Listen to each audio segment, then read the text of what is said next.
আসসালামু আলাইকুম রহমতুল্লাহ বারাকাত।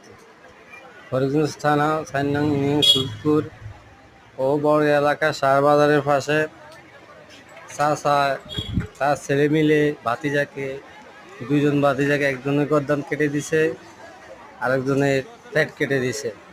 একজন ঘটনাস্থলে মারা গেছে, একজন ঢাকা যাওয়ার পথে মারা গেছে।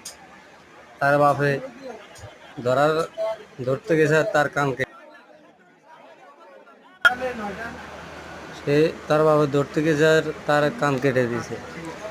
হাজার হাজার মানুষ ভিড় করেছে। যিনি মেরেছে সে পলায় গেছে, তাকে পথের থেকে ধরে আনা হয়েছে। পাবলিক মারি ফেলে তো চাইছে, মারতে পারেনি পুলিশের জন্য, এমনকি ডিবির জন্য। আসামিকে মেরে ফেলবে তাই সে সিদ্ধান্ত নিয়েছে জনগণ। পুলিশ আর ডিবি ব্যর্থতার মাঝে সেনাবাহিনী ফোন দিয়েছে, সেনাবাহিনী এসে